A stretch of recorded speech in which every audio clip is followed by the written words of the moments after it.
Oh my god, and then they zoom in on the split ends. Oh gosh.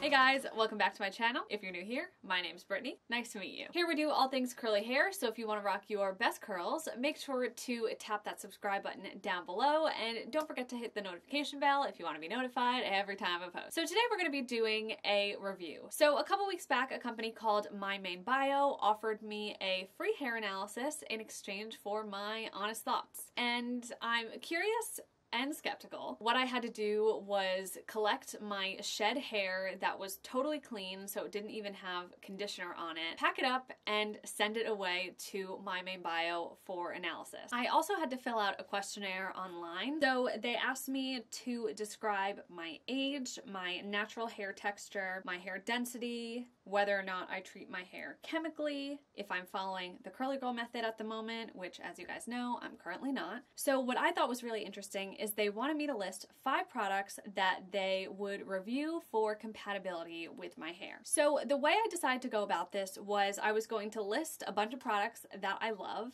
but then for the last product, I decided to enter in a product that I don't like because I wanted to see if the hair analysis would show that that product was incompatible with my hair. So I wrote down Briogeo Rice Amino Gel. I've just never had a good experience with this gel. Does not give me enough hold. So then they also asked if I brush or comb my hair, if I regularly wear my hair up or in braids. I wear it up all the time. If I use a hair dryer or heat, if my hair is color treated. And I also mentioned that the last time my hair was color treated was in June of 2019, which honestly guys, you probably noticed how dark my hair is starting to look. My highlights are like pretty much gone. Then they asked where I live. So how do I want to wear my hair regularly? I want to wear it curly. They asked if I want recommendations on how to care for my hair. I'm interested. If I have goals or frustrations. So my goal and frustration, I want long hair. I want it to be down here. So yeah, that was the quiz I filled out. So I'm going to pull this up on my phone and I'll show the relevant parts on my screen as I go through them. So starting with the analysis results,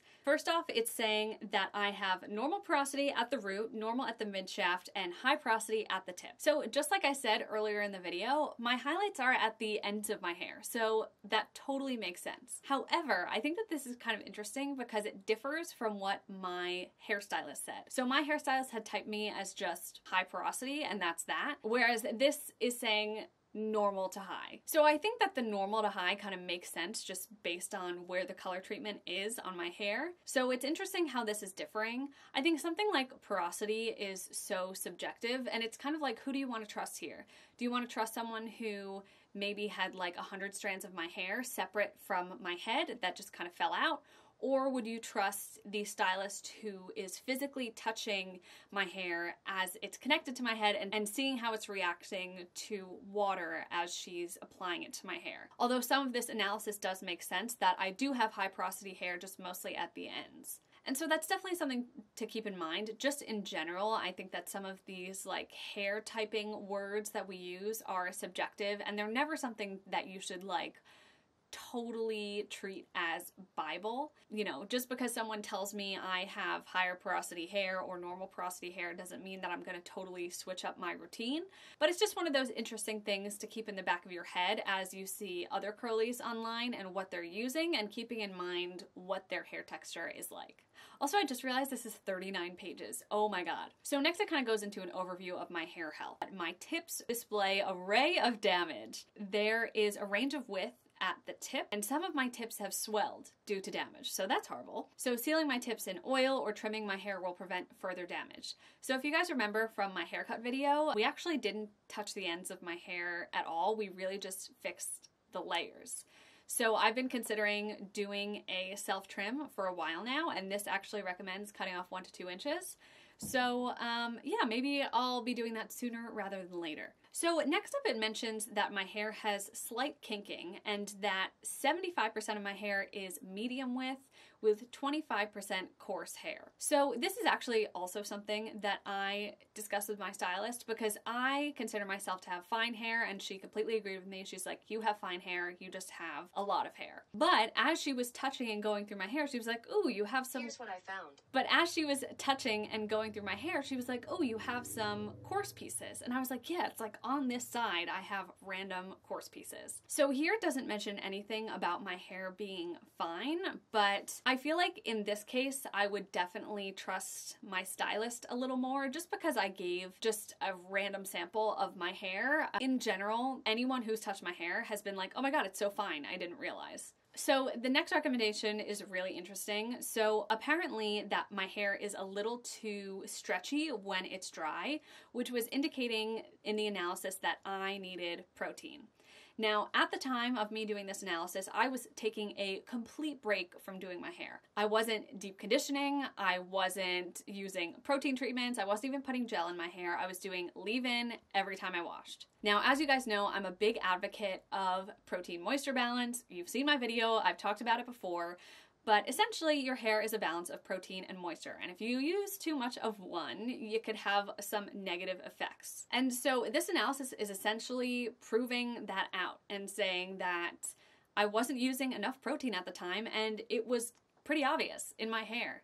So I kind of love that I clearly didn't have enough protein. Using a leave-in only for an extended period of time might throw your hair off balance. So next it goes into photos of my hair, which are really super cool to see close up. So apparently the cuticles are even and regular, which is indicating normal porosity, and there's even a small section of my hair that was low porosity, but apparently this was uncommon. In one of the photos, you can actually see a tiny bit of buildup, but apparently this was super mild and I'm doing a good job at cleaning my hair. So as we get further down to the mid shaft, kind of where the last of my highlights are, this is where we start to see some cuticle chipping, a little bit of damage. Makes sense. And then once we get to the bottom, that's where the big problems lie. So there's like dark spots on the bottom of my hair, which are indicating damage, cuticle chipping, and then extra damage due to swelling. There's missing cuticle layers in some areas, and even some strands with like an extreme reduction in width because they were splitting. Oh my God, and then they zoom in on the split ends. Oh gosh.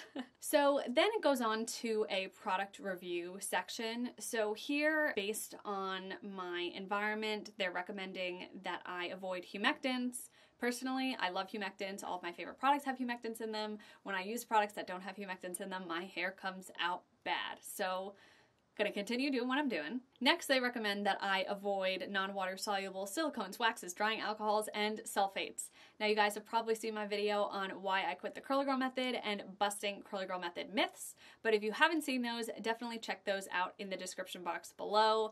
I sat with a cosmetic chemist to chat through why some of these myths are really unfounded, and you know, if you like how your hair looks better, avoiding those products, good for you. But don't feel like, you know, the curly police are going to come to your house if you use them. Personally, I've seen fantastic results using these ingredients. I also have a scalp condition where I have to use a shampoo that contains a sulfate fairly often, and honestly, I think my hair looks great. I used it today. Now on to the products that I had popped in. So Bounce Curl Light Cream Gel, you guys know I love this product, and they mentioned that I should use this product with a bit of caution.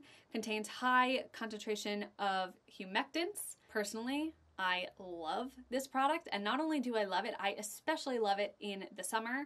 In humid weather, I think it gives me awesome hair. Now, this is definitely something I avoid in the winter months when the dew points get lower. That's when I would put this one to the side, but in general, this is a product that I love. Next up, InnerSense Eye Create Volume. The recommendation is to use it with a bit of caution. If your hair feels sticky, this could be due to the significant amount of aloe, gum, and honey in this product. Haven't had that issue, so that's not a problem. It does say that this would be a good source of protein for me. Personally, I've never found InnerSense products to be enough protein, but I do love any product that has protein in them. So InnerSense Eye Create Lift, once again, another product that I love. They're saying that we recommend this product because my results indicate that I could use more protein. Once again, at the time I did. Recently have done protein treatments, have been using protein regularly. So I think that if I sent in my hair today, I would probably get slightly different results. Okay, Diva Curl Styling Cream. I do not recommend this product. There's a high concentration in glycerin, which can result in frizz for your hair this time of year. And I've told you guys this in my video before, but don't be afraid of glycerin. It is not the devil. For me, once again, I'm not avoiding humectants. All of my favorite products have them. I do take caution in super cold months, but other than that, I really don't have an issue. And even in the winter, if I just don't spend that much time outside, it's not really an issue. Okay, and lastly, the Briogeo Curl Charisma Gel, the one that I really don't like. So with this product, they didn't really say like positive or negative. They just said that it could work well for me.